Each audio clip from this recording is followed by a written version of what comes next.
nerves. Better shake your booties for black girl nerves.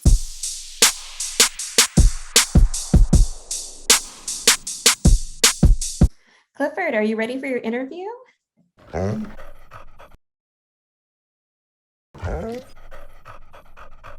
Clifford, don't be shy. We're so excited to talk to you today about your new movie. Can you come closer? Oh, wow. You must be so excited for this movie, right?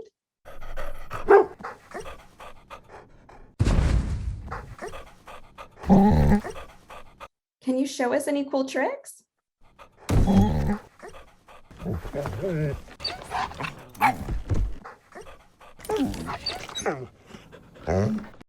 These are so good, Clifford. You deserve a treat. Do you have a favorite sport you like to play?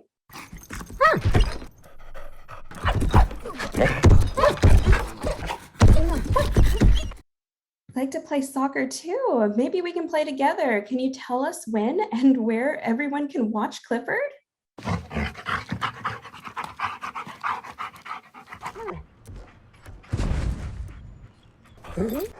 Thank you so much, Clifford, for chatting with us today. Can't wait to see Clifford, the Big Red Dog in theaters and on Paramount Plus on November 10th.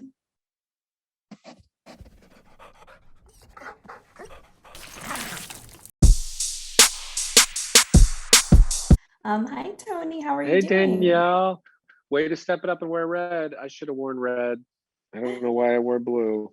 No, it came to me at the last minute. I was like, let's be festive. Good job. Good job. But yeah, to get us started, Peter seems like such a fun, evil character to play. And I've been kind of thinking to ask you, do you think that he really wants to feed everyone, or he's just in it for the money?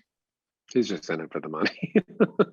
He has no moral compass. But it's always, I think what's exciting, I mean, Clifford is so about celebrating differences and embracing and empathy. And it's fun to kind of play the opposite of that, where he's like, no, I just want to exploit. I just want the money, because that contrast hopefully highlights the good a little more. So it's fun to play the opposite side. Yes, no, it definitely was entertaining to watch. And kind of on that note, what was your favorite part about playing Peter? We see him at the lab, but we also see him doing the chase and just several parts. And I wanted to know what was most fun. I think when you see these characters that start off really, strong and intimidating, it's always fun to play when they unravel, just when they begin to fall apart. That's really, really fun. And to try to find something that you resonate with in the characters, because or you're just playing an idea of them. And he put a lot of money into this company, and his employees are doing stupid stuff, and he sees this dog that could bring back his company, and he's just grabbing for straws at the end. So that's really fun. Nice. And what are you hoping that audiences take away from Clifford? One of I would say probably my favorite scene is when Darby, who just does a fantastic job, the little girl, when she's holding Clifford before he got big, and they're both in these situations where they feel different, and she loves him and gets emotional with him, and that's her love makes him grow and get stronger. And Danielle, I just feel like we need more of that in this world. Like, we're social media, we're just judging and criticizing each other, and it's like the supporting and having empathy and loving, that's what's going to bring change. That's what's going to bring growth. And yes, it's a children's movie, but it has a message that I feel like a lot of adults need to tune in on. I definitely agree. I feel like the message of accepting someone just as they are is such a powerful one. Well, that was really my last question. So thank you so much, Tony. Thanks, Danielle. Good to see you. And thanks for wearing red. I should have done it. I should have worn red. All right, see ya. Hi, John. How are you doing today? Hi, Danielle. What a lovely last name, Broadway. Thank you. I love it. That's very suitable for someone in your job. So what can I tell you?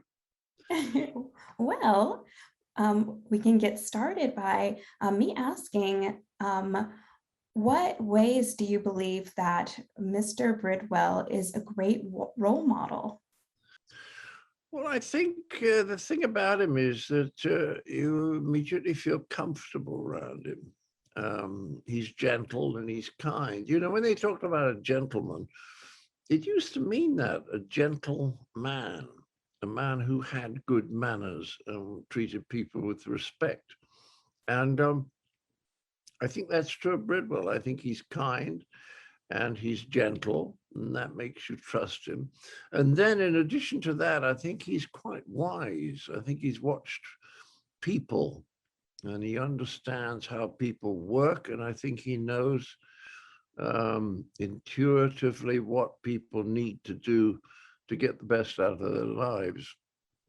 I think he sees that with Darcy, and he gives her the advice that she needs. I don't think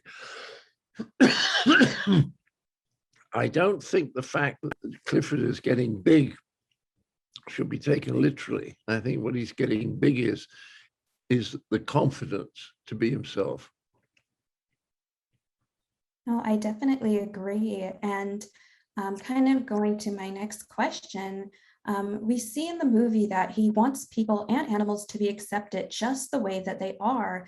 Why do you think he wants people, or what do you want? What do you think he wants people to learn from him? He wants to learn to be tolerant and not to try and impose your ideas on other people. There are some people who want to control other people's lives, and I never understood why. I have no desire to control anyone's life. I mean, when you have a child, you have to control some things. You have to control and make sure they're safe, and make sure that their lives are properly organized. But once people get past childhood, why would you want to control anyone?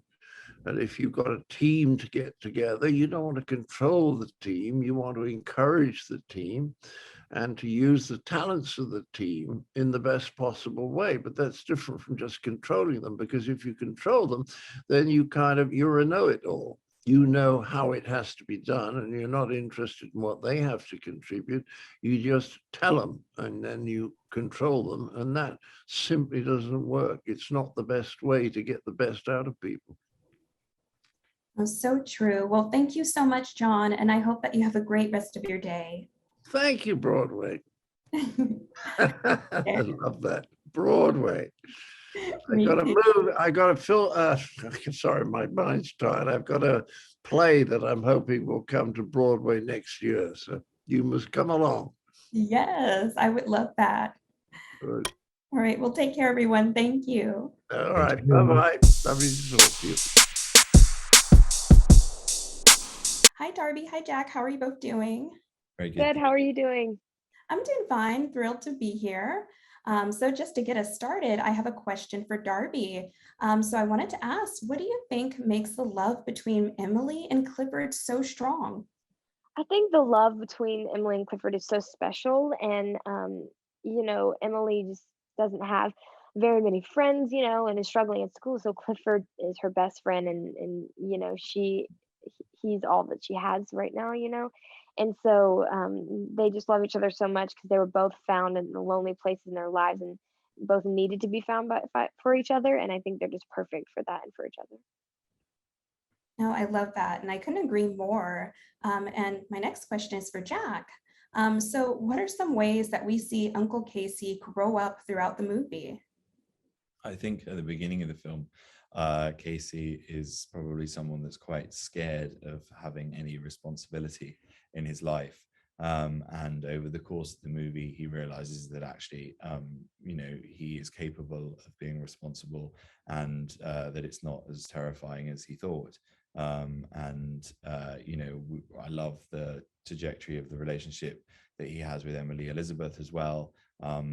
She is able to help him have a little bit more kind of self-belief, and that was part of the appeal of playing Uncle Casey, is that Obviously, he's a fun character and a bit of a fool, and has the opportunity to do some silly things and hijinks and a lot of the physical comedy and those fun set pieces. But also, he's a fully realized character who develops over the course of the film, and there was a lot for me as an actor to get my teeth into. No, definitely. And I feel like we really can see and appreciate that progression. And finally, my last question is for Darby. So what is your favorite Emily and Uncle Casey moment?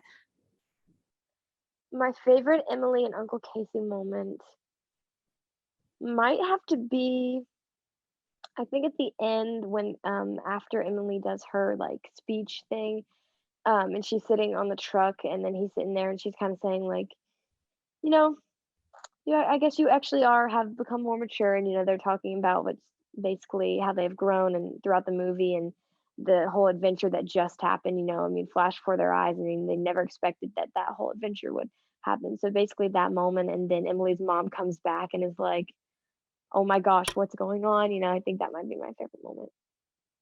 No, I love it. Well, it's been too fun to talk to you both, and happy Clifford Press Day. Everyone, take care. Thank you. Yes, I thought wearing red would be festive for the occasion. But my first question to get us started is for both of you. So as many of us know, Clifford is an iconic children's book that so many people grew up with. And I wanted to ask, how does the movie pay homage to this childhood story? I think early on when we started looking at all the books and having grown up and read them as a kid, I think my first book and then reading them to my kids, Jordan and I wanted to find, just take the essence of it. So there's little bits from different books that are in the movie, but at the the challenge of making a live action to our film is going to be slightly different than the book. So what we wanted to do is distill it down to what it was about. And for us, that was about unconditional love between, this young girl and her dog. And that sort of carried through no matter what story Norman Bridwell wrote, that was always at the heart of it. And so that's sort of that was like the launch pad, I think, for where we were taking the film. Right, Jordan? Do you want to add that? Yeah, and also just to add, I would say that we look at all of Norman's books, and as a line drawing, they're black and white, very simple drawings with the red that's put onto Clifford, and they were short books as picture books, so it left it open for us to tell a much more complex story in terms of homage to the books themselves. As Walt said, there are many little Easter eggs throughout the movie, but the big piece, I think, was creating a character after Norman Bridwell himself, who was an imp and was funny and brilliant and terrific, magical on a certain level, and it made it very easy for us to think about the idea of actually creating Mr. Bridwell in our movie with John Cleese. Playing that magic helped us tell our story, and as an origin story, it helped to understand how Clifford went from a sort of tiny puppy, the runt of the litter, to something who is huge and 10 feet tall. So I think those are the things that we were looking to base it on. I love that. I think that magical is the perfect word to describe it. And I just wanted to ask Jordan, so what is the biggest lesson that you want audiences to take away from the film? Well, as Walt said earlier, the basis of the books and the basis of what we wanted to have in our film is unconditional love. We certainly cannot get enough of that. But one of the things that I looked at very early on was what kind of story are we going to be able to tell, and what are the weaknesses possibly or strengths of Clifford himself, not just the relationship with Emily Elizabeth, but him as a character. And I realized that he's big, he's red, and therefore half the audience is going to look at him as, oh my gosh, he's so cute, and he's a puppy. Like Bridwell wrote 2 series of books. One was him as an adult, one was him as a puppy. So we get to see him as a part of the origin as a puppy. and the audience, that half of the audience feeling, I just love him and he's just like my little puppy was, and all those things. Then there's the other half of the audience that looks at him as, well, he's kind of a freak and maybe a little bit scary. He's 10 feet tall and he has big teeth and a big mouth and all those things. And he's red, and we've never seen anything red like this. And so we're, by things that are different, people can be frightened by them. And from our standpoint, a relevant tale is going to be for all of us to come together as a community, is for all of us to love those things and be loved by those things in our lives that we share with, in this case, with a pet, whether it's a dog, a cat, a bird, whatever it is. We all know what that feels like.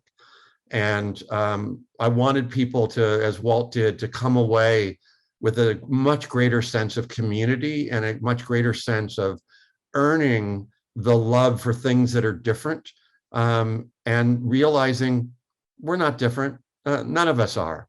And in that way, we're all humans, and we're all, or dogs or cats or birds. And we wanted to make sure that in this day and age, we came away with a much greater and embracing understanding of that. No, I think that those themes definitely translate to audiences. I want to thank you both so much. This was a great interview. Oh, thank you. Danielle, we appreciate you. Yeah, You too. thank you. For your time.